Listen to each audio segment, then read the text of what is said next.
Shadow ভয়ের আর এক নাম। হ্যালো বন্ধুরা, আমি অভি আছি তোমাদের সাথে। চলে এসেছি একটি নতুন গল্প নিয়ে। আশা করি তোমরা সবাই খুব ভালো আছো। গল্প যদি ভালো লাগে তাহলে একটা লাইক ও কমেন্ট করতে ভুলো না, আর অবশ্যই চ্যানেলটা সাবস্ক্রাইব করে দিও। আজকের গল্প শেষ মোড়ের পর।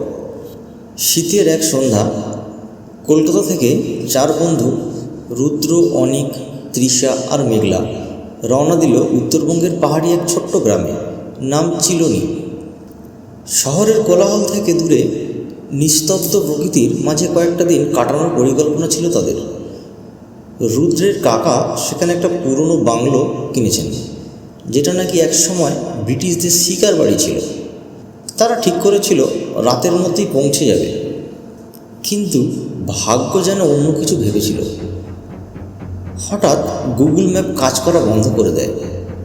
চারপাশে কুয়াশা, রাস্তা ফাঁকা, আর মোবাইলে নেটওয়ার্কটাও নেই।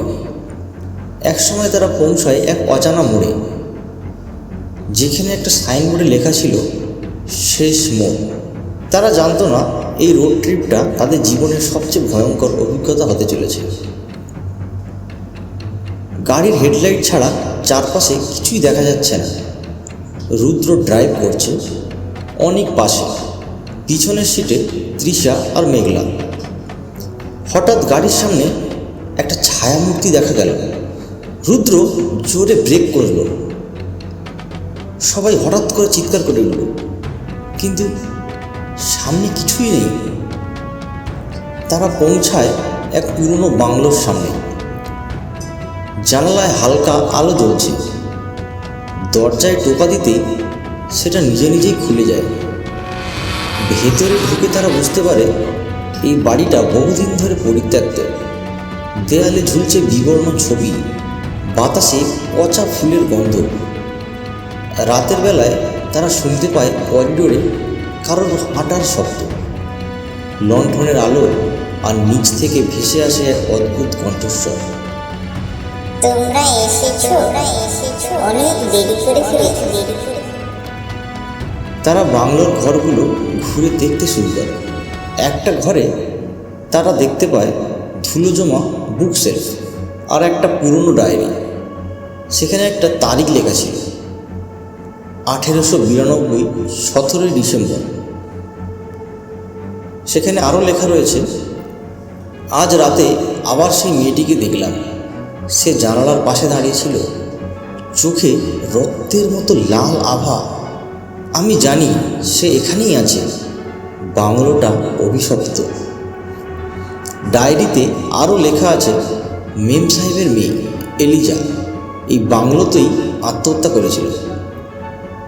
তার আত্মা এখনও এখানে ঘুরে বেড়ায়। কেউ যদি ভুল করে রাত কাটায়, সেই বাংলো থেকে আর ফিরে যেতে পারে না। রাত বাড়ে।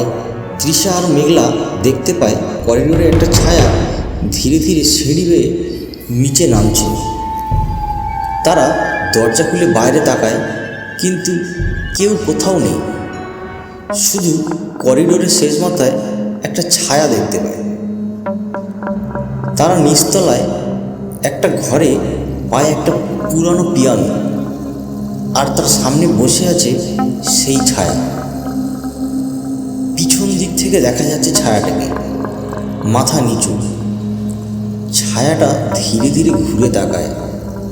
মুখটা অস্পষ্ট, চোখ নেই, শুধু ফাঁকা দৃষ্টির মতো কিছু একটা। তারা দৌড়ে উপরে উঠে আসে, জোরে দরজা বন্ধ করে দেয়। কেউ কিচ্ছু বলে না, শুধু নিঃশ্বাসের শব্দ। রুদ্র খেয়াল করে ডায়েরির তারিখ আর তাদের রোড ট্রিপের তারিখ একই, 3রা নভেম্বর। মানে আজকের দিনেই এলিজা মারা গিয়েছিল। তারা সবাই গাড়ির কাছে চলে যায়, কিন্তু চাবি নেই।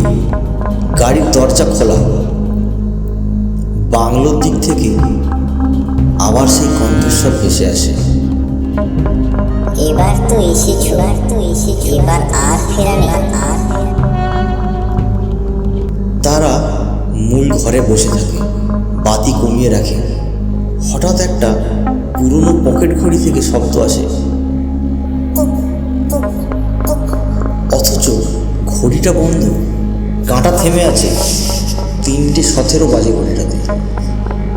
তারা বুঝতে পারে এই সময়ই সব কিছু হয়েছিল। নিচতলার সেই ঘরে তারা আবার সবাই যায়। সেখানে তারা শুনতে পায় এলিজার গলা, একটা পুরনো ইংরেজি গান। তৃষা বলে, এই গানটা আমি চিনি, এটা ব্রিটিশ আমলের খুব জনপ্রিয় ছিল। তারা দেখে পিয়ানোর সামনে বসে আছে সেই ছায়া। এবার সে উঠে দাঁড়ায়, ধীরে ধীরে ঘুরে তাকায়, মুখটা যেন কুয়াশায় ঢাকা। তারা দৌড়ে বেরিয়ে আসে, দরজা বন্ধ করে দেয়। বাতাস ঠান্ডা, নিঃশ্বাস ভারী। রাত প্রায় শেষ, কুয়াশা পাতলা হয়েছে। তারা আবার গাড়ির কাছে ফিরে যায়। আশ্চর্যজনকভাবে চাবিটা তারা ড্যাশবোর্ডের ওপরই দেখতে পায়। তারা গাড়ি স্টার্ট করে। তারা রাস্তায় বেরিয়ে পড়ে। মোবাইলের নেটওয়ার্কও ফিরে আসে, গুগল ম্যাপও কাজ করছে। তৃষা রিয়ার ভিউ মিররে দেখতে পায় বাংলোর জানলায় দাঁড়িয়ে আছে একটা মেয়ে। সাদা পোশাক, মুখ দেখা যাচ্ছে না, কিন্তু সে তাকিয়ে আছে। তৃষা চোখ বন্ধ করে বলে, চলো চলো চলো, পিছনে তাকিও না।